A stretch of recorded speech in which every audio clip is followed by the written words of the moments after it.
bro MGS4 যে আছে ড্ৰাগটো এইটো টক্সিচিটি হ'লে কি হ'ব প্ৰেগনেণ্ট লেডিবিলাকৰ টক্সিচিটি হ'লে তোমাৰ প্ৰথমতেতো ৰেস্পিৰেটৰীটো কমি যাব 14-16 তাতকৈ তলত কমি যাব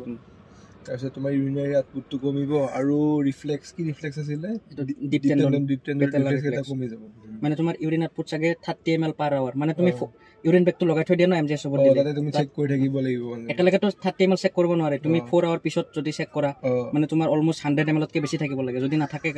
তেতিয়া তোমাৰ মানে টক্সিচিটি হৈছে তাতে কেলছিয়াম গ্লুকনেট দিয়ে আৰু আইভি গ্লুকনেট দিয়ে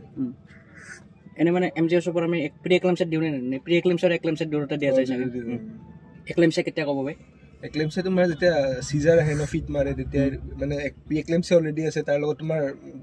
কনভালচেন্স আহিছে প্ৰি এক্লাম্পছাটো সিম্পল হয় 140/90 BP থাকিব আফটাৰ 20 উইকছ পাছত জেষ্টেশন পিৰিয়ড তাৰ লগত তোমাৰ কনভালচন থাকিব তেতিয়া আৰু লগতে প্ৰটিন ইউৰিয়া লগত যদি কনভালচন আহি যায় তো এক্লাম্পছা হৈ যাব তেতিয়া মানে MGS4 এনে দিলে নহয় মনিটৰ কৰিব লাগে সেইকাৰণে ইউৰিন বেগ এটা থাকে মানে ইউৰিন বেগ এটা চেক আৰু ৰেস্পিৰেটৰী এইবিলাক থাকে